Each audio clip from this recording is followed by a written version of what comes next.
Alright, look at the corn. This corn is taller than me, for sure. Some of it's pushing way over 7 foot tall. And this stuff in the beginning, you know, up here in the front where it used to be short and maybe, so there's some couple runnies, but they still runts, but they gonna go. And you know, you're just starting to see some of these in the front put the tassels out. These are putting the tassels out. There's the little ears forming, but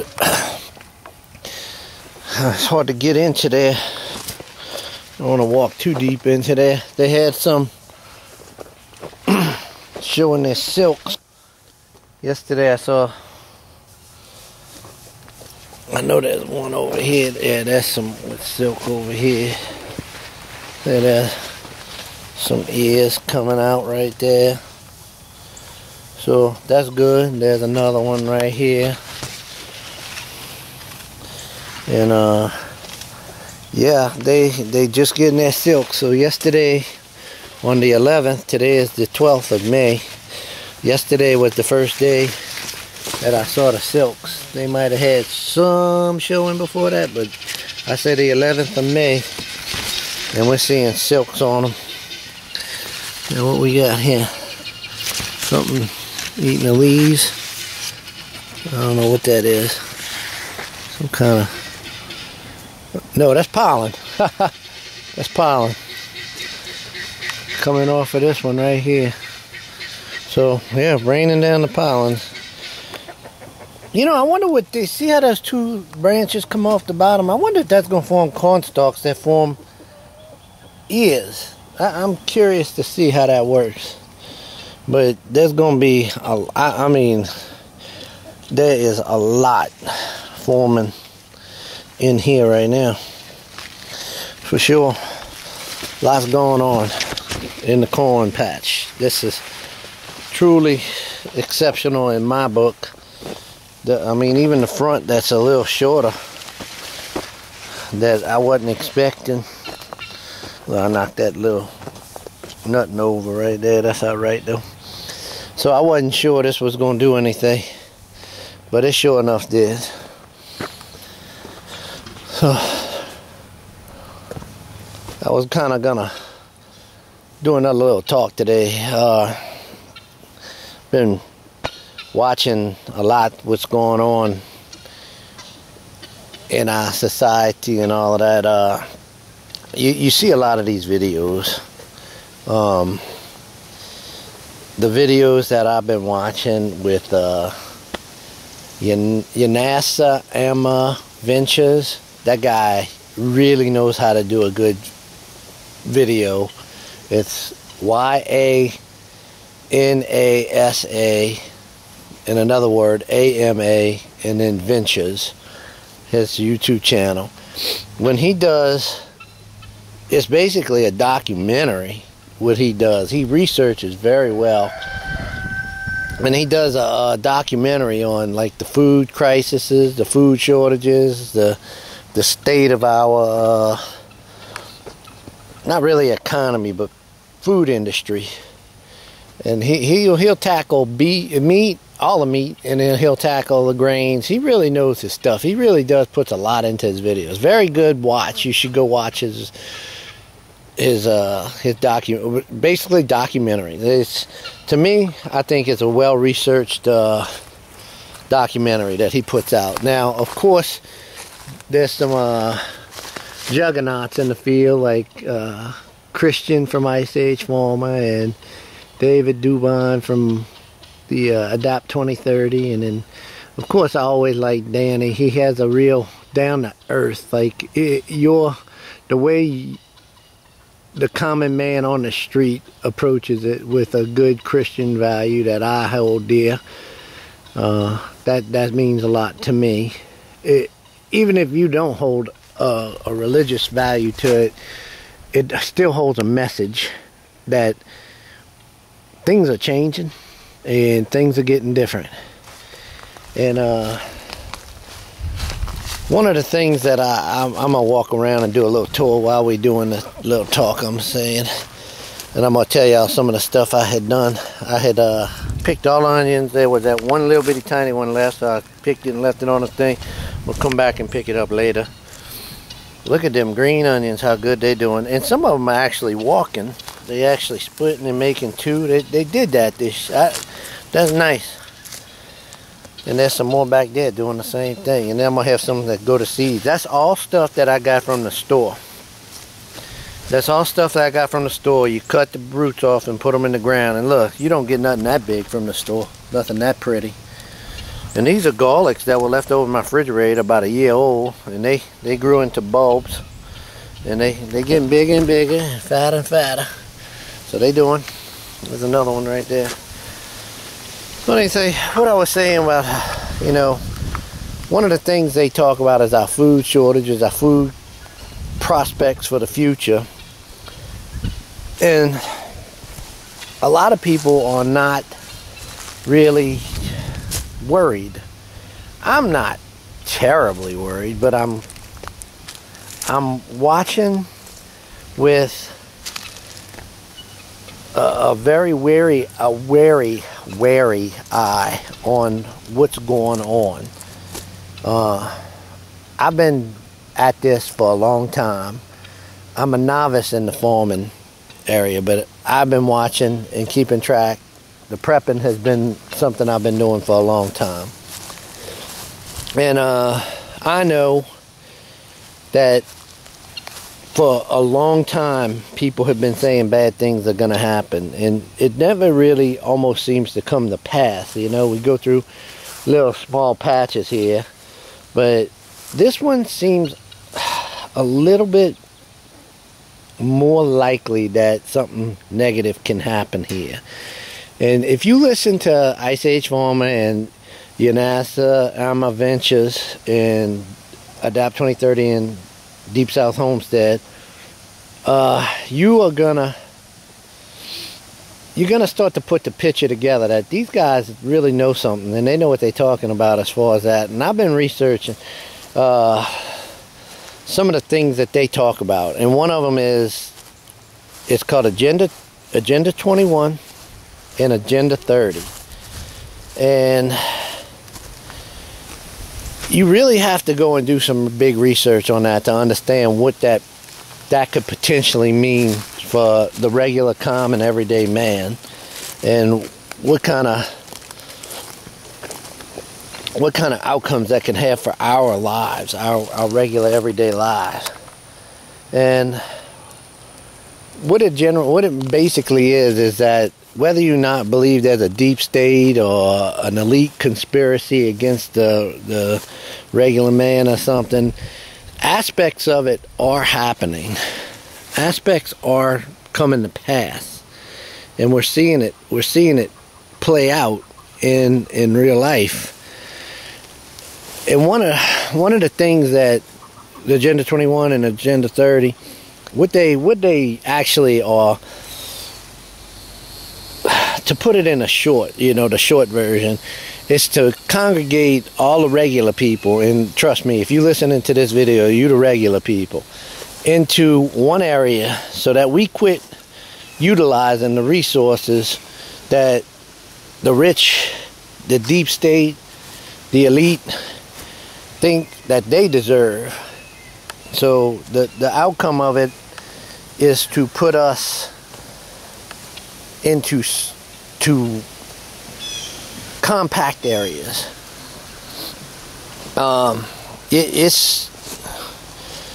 It seems like it's kind of happening. You hear all these movies about tiny houses and people being more cramped in the cities and stuff like that.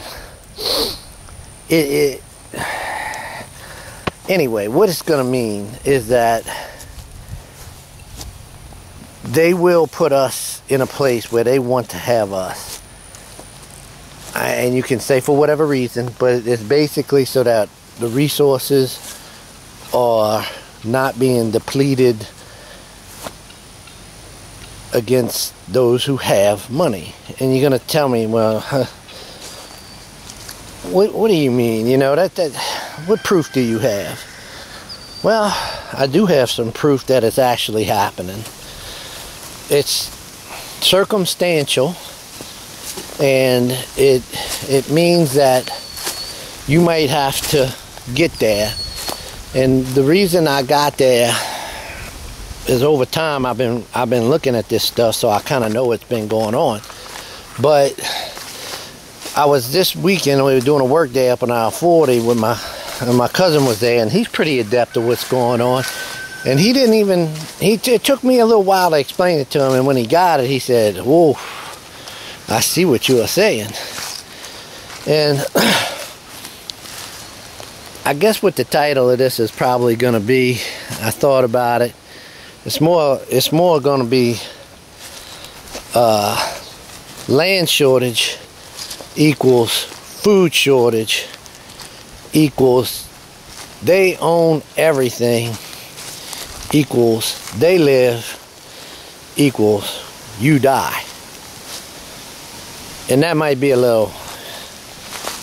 it might be more of you suffer, but you dying is pretty much where this is all gonna go. I believe their agenda is to reduce the population, and it could be methodically. It doesn't have to be all at once, but it could be methodically. And you got to understand, if you know anything about the Georgia Guidestone, some of these elite believe that the entire population of the earth should never exceed 500 million people. So anyone who believes that we have a lot of people that need to go. So back to where you are saying, you said you had some kind of proof. Well, I'm gonna get there, and it's gonna take a little bit because you gotta listen, and it takes a lot of understanding. You don't just get this, I say it in 10 seconds and you say, "Oh, okay, I get it."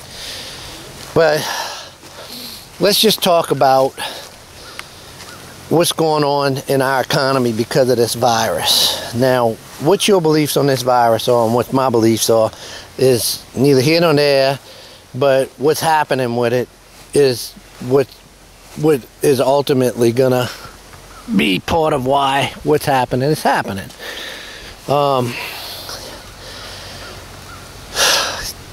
When this virus hit and the economy shut down, the economy took a dive. Everybody knows that.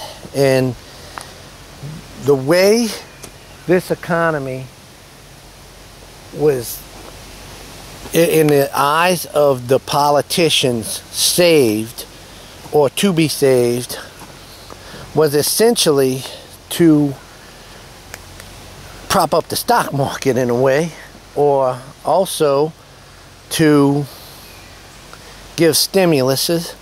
And in that stimulus bill, people like Steve Mnuchin and Larry Kudlow, two of the highest ranking financiers in our government, came up with a grandiose plan to have unlimited funds from the Fed Reserve Bank, our central bank, buy unlimited amounts of securities and equities and treasuries and everything. It's not just the stock market. They are buying everything. They are buying the entire country. They're buying entire countries by doing this, because you paid attention that most people lost money. Most people lost their jobs. I called my friend last night. His business is shut down.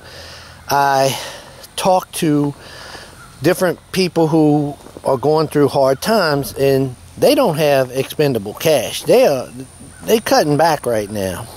They are making ends meet the best they can. And, you know, some of the stimulus might be helping them, but it ain't enough for them to go out willy-nilly and crank an economy up. That's for sure. And people are still hurting very badly. Yet our stock market is doing just fine. It took a tank. It went down real fast, but then all of a sudden, with the stimulus, it went up precipitously fast. It went up faster than any time in recorded stock market history. Yet our unemployment level is still below the rates, above the rates that would above the rates of the Great Recession, the Great Depression. They're above depression rates. So how in the world is our economy, and when I say economy, the economy's dead. Our economy is dead. Our economy is not working. But what is working is our stock market. How in the heck is the stock market doing the fine? Who's buying stocks? I mean, I know I'm not. I don't have money to buy stocks, and I ain't lost my job. And I'm doing pretty good with my job. I'm not bad, but I ain't buying stocks. And I gotta imagine the rest of the world with the $1,200 stimulus is not out there bringing the market up. That's being brought up by trillions, and that is the God honest truth. Trillions are in the works to bring this stock market up right now, to bring the price of oil up, to save our financial systems. Now, back in 2008, we always said those banks, when the second Bush saved the banks and said they were too big to fail.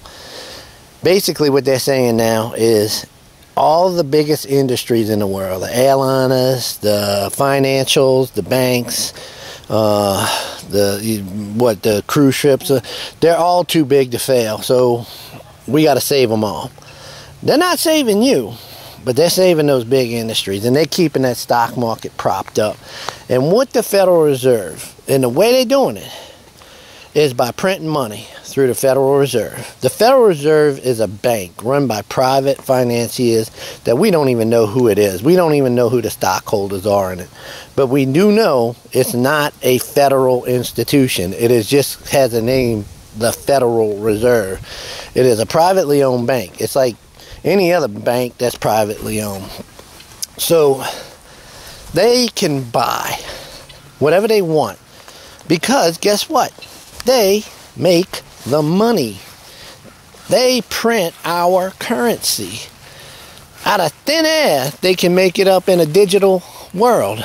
They don't even have to print it, really. They can just make it up in a digital world. So what they can do by doing this is they print a bunch of money, and they give it to the banks to buy stocks and equities and treasuries and bonds and anything, oil, whatever. They want to buy anything. They are essentially using it to buy everything. So it makes the stock market artificially go up. When everyone else in the world is doing bad, they're sitting here buying everything that the common man, even the big people, are selling. And this bank is basically buying everything. They are buying the world. Sounds pretty harsh, doesn't it? Sounds pretty incredible. It's unbelievable even, but it is happening. That is the reason the stock market is not totally dumped like it would during the Great Depression, even though that many people are out of work. So let's jump again. Let's jump to something. Let's keep that on the back burner for now. All right. You as a person, just let's say one day you, out of nowhere, get a letter in the mail, and you have a benefactor that came into your life, a rich, ungodly rich uncle, relative, and you all of a sudden you have money that you never thought you'd have in your life. What would you do with it? I'm asking you a question right now, and I want you to think a little bit. What would you do if you had money that you ain't never had before? I mean, I'm talking about money, like stupid money. Like I pay off my bills. No, you'd pay them off, and then you'd be like, okay, I still have stupid money. What I want to go out and do? If you're a homesteader, you might be thinking, heck, I want to go buy me that perfect homesteading place, that place I could always live on. So let's use that as an example, but everybody can get there from here. So you go out, and you go to a remote area, somewhere in the country, somewhere in the countryside, the best place where the best climates are in any country you want to pick in the world, any place you want to pick, and you say, how many acres you want to buy? I want to buy 100 acres. Because, you know, I want to have enough to work. Or 1,000. Let's say 100, 1,000. It doesn't matter. Either or. Then you buy it. But there happen to be a couple people that were living in some trailers that were renting from the original landowners, or you bought from 4 or 5 different landowners, and they had some people that were renting some trailers too. If you live in the country, people rent trailers and they rent plots, and it's little spots ducked away. So what you gonna tell all them people? What you gonna tell them that they own your property now and it's your 100 acres? You're gonna tell them they got to go, right? It's time to go. I know you had a deal with the old guy, but this is mine now, and I want to make it my homestead. It's gonna be. I want it private. I want to be back here by myself, reclused. I don't want too many people knowing where I'm at. So you got to go. And people are gonna look at you and say, well, where are we gonna go? And you say, well, I'm sorry, it's not my problem. This is my land now. I don't mean you any harm. Just you got to go. Don't really care where you go. Go. So all right, that's probably what would happen, right? If you bought the land. So let me ask you. We're gonna go back to where we're talking about the Fed. Okay, the Fed, these elite that run our highest financial markets in the world. They are buying the world right now. They are literally buying the world. They can print money at will and buy whatever they want at will. They are printing the US dollar. That is taken everywhere. Anyone's going to take it. And they can print unlimited amounts of it. They can say they have unlimited amounts of it. And anyone will take it because it still holds value. If they walked up to you and said, no, they couldn't buy it from me. Yeah, if they walked up to you and said, I want your land. And I said, no, you can't have it. Say, I'll give you $10 million in US dollars. I'm going to be like, okay, see ya. So they can do that. That's what they doing. Look at that.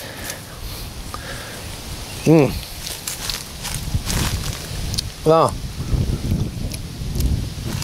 delicious. Nice. Got some more over here. And over there. So, what I'm saying is, they can buy everything they want. So if they're buying the earth, literally buying the earth, they buying the planet, they buying everything. They buying equities, our richest markets, our richest companies. What do you think they're going to tell you and me when they finish buying everything and we in their way? They're going to tell us, you got to go. You got to get. And we're going to look at them and say, where are we going to go? And they're going to look at us and say, I don't care, but just go. So, all right. Going back full circle, we're going to be talking about Agenda 21 and Agenda 30. Maybe they won't be so mean. Maybe they won't be so malevolent. Maybe they have some benevolence in them and they will allow us to stay here. But they ain't going to want to stay. Agenda 21 and Agenda 30 say they're going to get us off the rural lands and into super cities, into compact, small, just usable units, and they will give us what we need to survive, and that's what we get. It's going to be basically a universal income. What are they doing right now? Giving people a little money when they're out of their job. I gotta eat while I'm hungry. Nature provides. But they are going to give us just enough to satiate our needs. Oh, you'll be able to eat? Here's your food. Hey, I'm giving you food. Hey, you can sleep. Stay in this little box. Reminds me of that movie, Fifth Element, when you see him in his apartment. Everything pops out of the wall. So anyway, so we get into that. Do you see it? They're giving us each a little bit. Oh, you lost your job here. We'll give you a little bit. A little bit to keep you happy. And that'll be it. That's the Agenda 21 and Agenda 30. And we ain't gonna be able to do nothing about it. Because guess what? They own everything. They own the world. And maybe a few rowdy people can stand up to them, and maybe we can turn the tide, and maybe that ain't even happening. Maybe I'm wrong. And I hope I am, because I don't want that to be right. I don't want that. But I can get there, and I can see it happening today. And if you don't believe me about these people buying up everything in the Federal Reserve, being privately owned, the way that Federal Reserve works, they print the money. This happened in 1913 on a place called Jekyll Island. And it happened in closed door rooms, behind closed doors, with some of the highest ranking names in the financial institutes of our time in modern history. And modern history goes back to that time. And they decided to create a Federal Reserve Bank. And it had been tried before in our country's history. And our forefathers said, we give you this republic if you can keep it. And what they meant is keep the bankers out. And the bankers finally got their hold into our country. And the IRS works in tandem with them to collect their interest on their money that they loan. The way the U.S. dollar works is it is created by a bank who lends it to our country, our treasury, basically, and lends it to other banks for interest. And that money is fractionally reserved in there, which means the banks can loan it at interest too, but they don't have to actually have the amount of money that they say they are loaning. And then they loan it to you, and it's in digital dollars and all of that, and you get charged interest. And essentially money is created out of thin air. There's tutorials on the YouTube that'll teach you about this. But in the essence of it, the person that can create money just out of thin air is the Federal Reserve. They are creating this money, and they can buy anything and everything. And the reason they can buy even our country is because they make the money that our country uses and pays them interest on. Our treasury does not make our money. Gold does not protect that currency. That currency is protected by just the thought that if you have it, you can buy something with it, and other people will take it. And until that changes, until that thought changes, it's going to work. That's the base principle. A lot of people misconceive and think that we have gold in Fort Knox and that backs our currency. Baloney. Not even close to reality. So, and you got to watch what you call money and currency. Currency is the U.S. dollar as it is now, and money would have been something that was like gold in a time when gold did back what the currency was that was used. And then you can go down that rabbit hole and find out how that ended. But anyway, a Federal Reserve Bank that can print its own money, and everybody accepts that it's still worth something, will own the world, can buy the world right out from under us. And the reason it's working so well right now, they like say, well, if someone creates so many dollars, it's going to cause the price of everything to rise, and that's called inflation. That hasn't happened yet, because they're keeping that under squash too. And what they're doing is, while everybody's taking the dollar, the values of what it is now, they're using it to buy up everything. And when they flood the world with so many dollars and you and I get our hands on it, inflation will kick in, but they'll own everything. And you and I won't even be able to, even if we had a bunch of dollars, we won't be able to buy anything from them because it won't be worth anything. So they are owning the world. They're buying the world. It took me a lot to get there, but I just wanted people to understand how these guys that are telling us that the food is going critical. One of the aspects of having this work, this diabolical plot work, is controlling the people.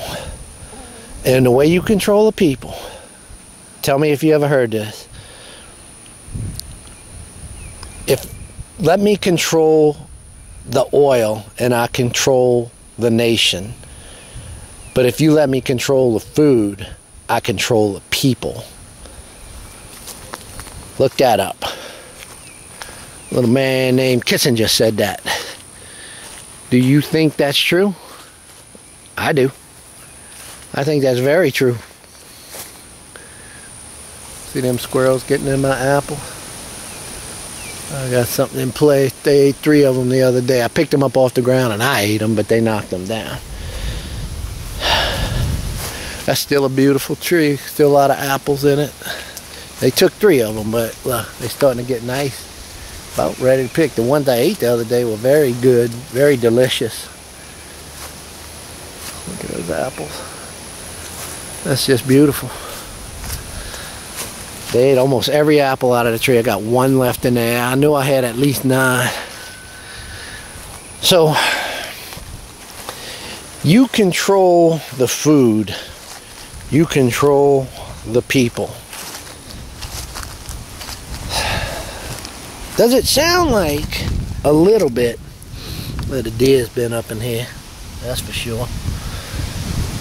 Does that sound anything? A nice picture of deer poop where I'm making a video. That's what you see in the country. And does it sound like anything that's happening right now? Food being controlled, the monetary system being pumped out, satiating funds, universal type incomes being given out, people being controlled.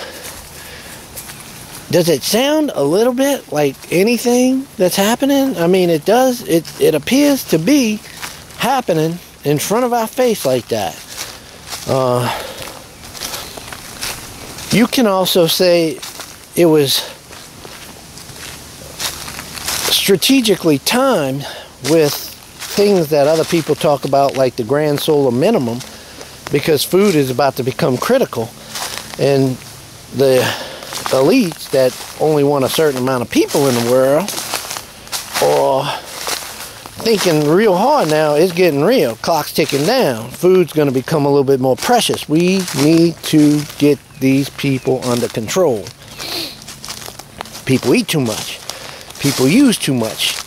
Consumerism costs too much to the world in their eyes. You hear these stories out in like, people spew the stuff about your carbon footprint. Everything you do, we do, me and you are doing bad to the world. They always say how we're using too much up in the world. Yet some of the biggest users are the ones that are spouting that message to tell me and you that we are doing something wrong, and they out driving their jets and high-dollar cars and eating stuff that you and I can't pronounce the name of, and living like we could never imagine. But they telling us our carbon footprint is too big. Yours and mine is too big. Well, collectively, they starting to say that there's too many of us, and we actually getting in their way. We're starting to cramp their style. They just need enough of us on the earth to still have people to serve them. And that's where they're going to. That's what they're going to want. Just enough. Too many people in their way. Too many of you and me. And the reason I go about all of this, and some people would say, man, there are a lot of idiots out there. It might stand the reason that we need to lose a few of these morons. People have become complacent, gluttonous, sedentary, don't know how to do for themselves. Maybe it's time they do need to go. Some of them need to go. Let me tell you. Let's start with the ones that say that. You be the first. Okay? That always puts people in their place. That's fine. But you be the first to go. I want a world. I said this before in a video, why I want to learn homesteading. I have a daughter. I have a stake in the future. And it means the world to me. And I want her to have a better life than I had. I want her to have better opportunities than I had. And it's not going to happen if these fools out here somehow get their teeth into all of us and their talons into us and tear our lives apart. I want her to have the best of a life when you work hard and strive hard. And she does. She works hard. She does. She puts the time. She studies real hard. I want her to have the opportunities to use that instead of being held back because she's just someone like you and me. We need to prepare because something's coming. It's going to happen. Maybe not now, maybe not for a long time, maybe tomorrow. I don't know. But it's coming. Sooner or later it's coming. There's other scientific things that you got to bring into the equations called carrying capacity. That is true too. That's coming. So sooner or later it will happen. You better be prepared.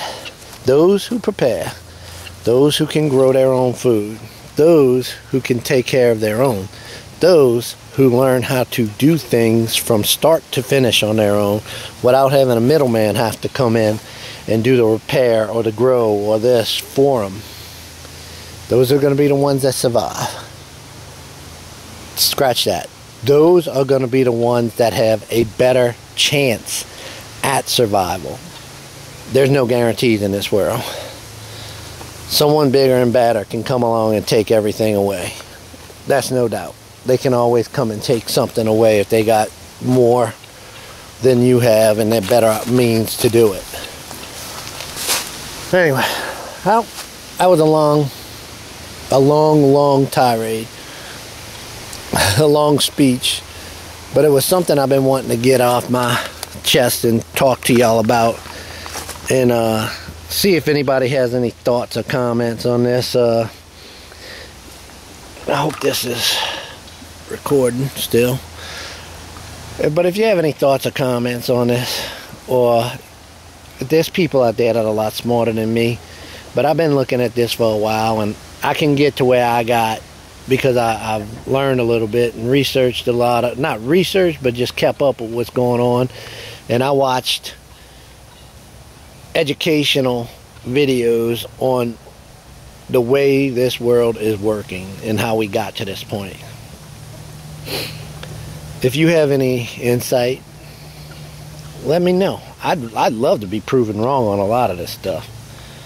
I'd love for someone to say, oh, it don't work like that. It's not going to work out like that. It can't work like that. Tell me why. Tell me why. I want to know.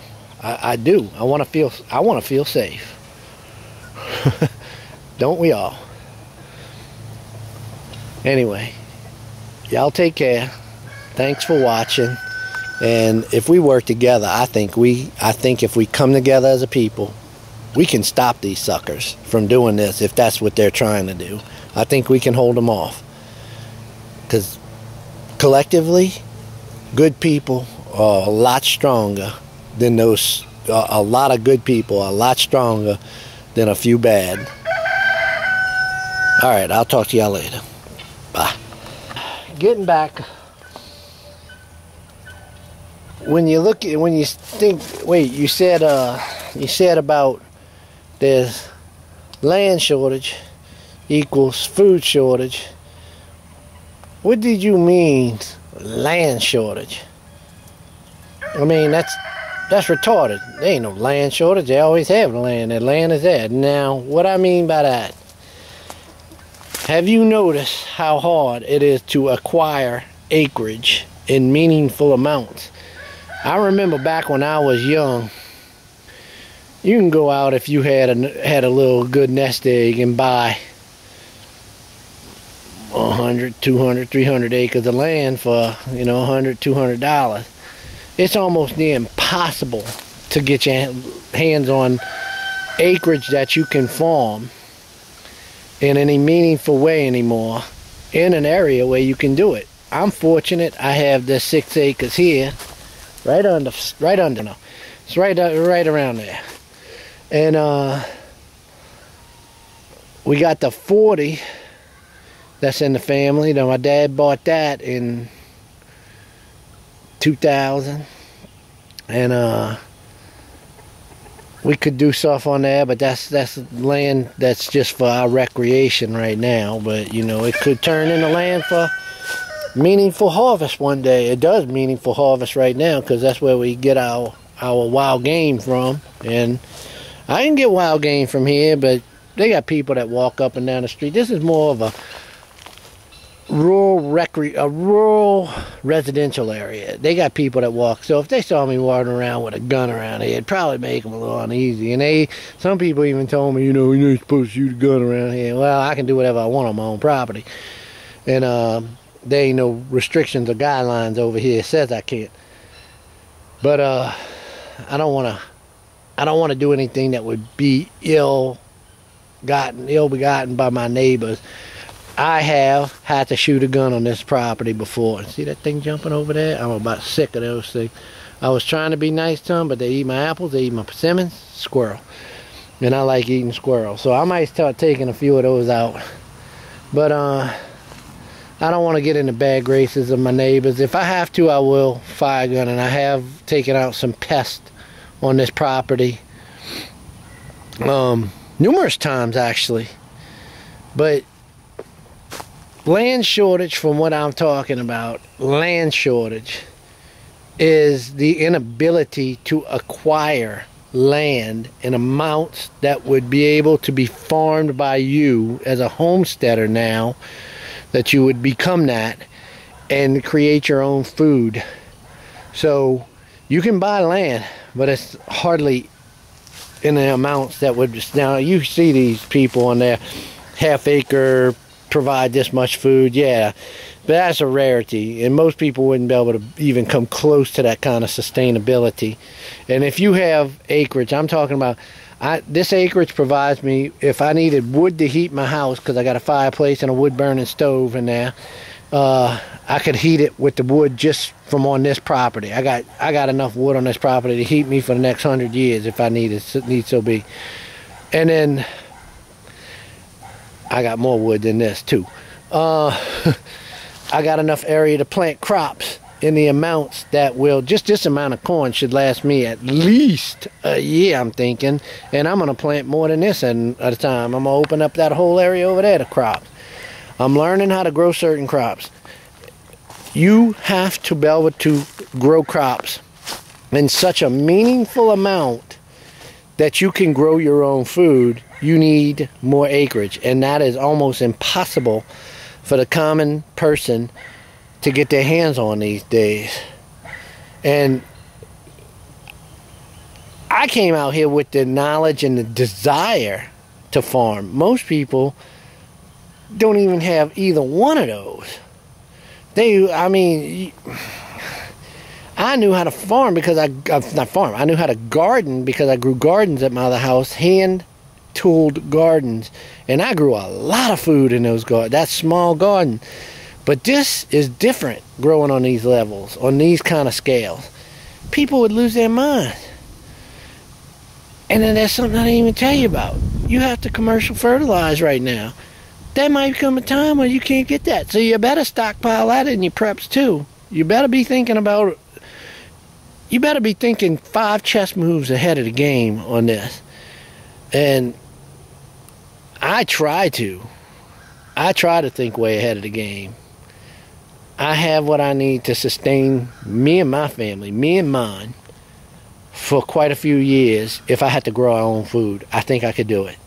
I'm learning a lot. Thanks to YouTube channels like Deep South Homestead and some of the smaller ones, Wild Ones Homestead. Even watching that girl grow her crops gives you inspiration that other people are thinking like you are.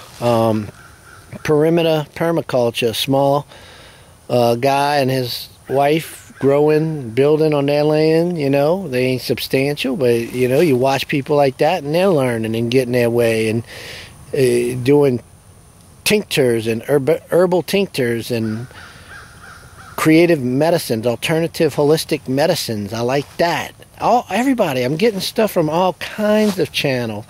The Reaper You Sow people, I know exactly how their lives are, because I come from a very similar background to what they are about southern Louisiana. Hogs and, you know, fishing and turtles and everything in the swamps. We ate everything from there.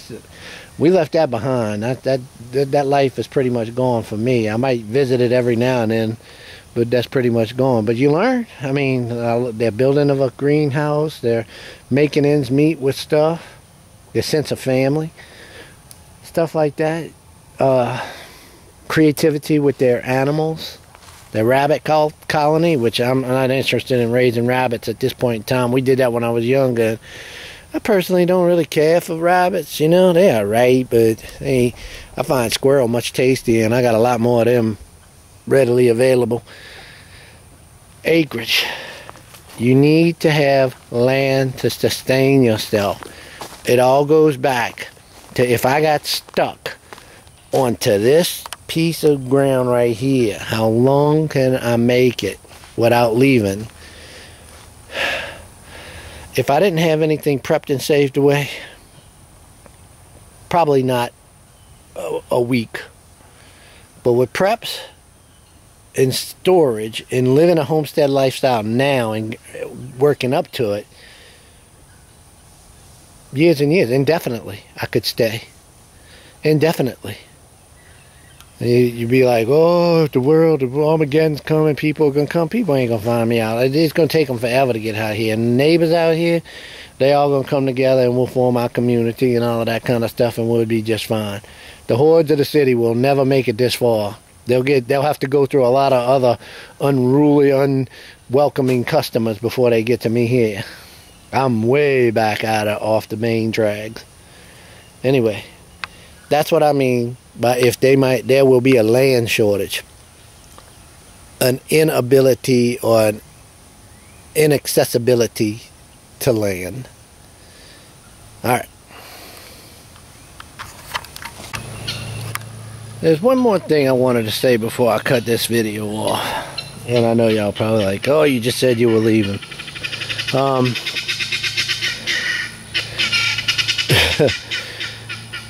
You might ask, why are you even telling us this? What do you stand to gain if we were living a good life before we knew any of this? It was, I was happy. We didn't need to be brought down and, bring me down and ruin my day because, with all of this negativity type stuff. It's not to be negative in the way that you think. The reason for me telling other people, and I don't have much of a reach, but people might listen and tell others, and it spreads. The more people that are awake and not sleeping, the better off we are to watch out for these. These people do these things in the night, in the shadows. These people do these things under the cover of night, under cover of darkness, because they don't want us to know. They want us asleep. That's where that saying is coming from. They don't want us to know what they're up to. And it's so much easier to do it if they keep us stupefied, ignorant. Once you awake, and out there the terminology for this is, once you red pilled, that comes from the movie The Matrix. Once you know what is going on, there's no putting it back. You can't go back to sleep. You are awake. And these people will have a harder time doing these nefarious deeds, these evil deeds, in the cover of darkness. So that's why I tell you. That's why I make this video. That's why I want other people to start opening their eyes and tell these people, hey, even if you're not being as bad as what this guy is saying you could be, what you're doing is wrong. It's not fair that you can do all of this, like have superpowers to create money, and we have to work for our money. We actually have to provide a service for our payment.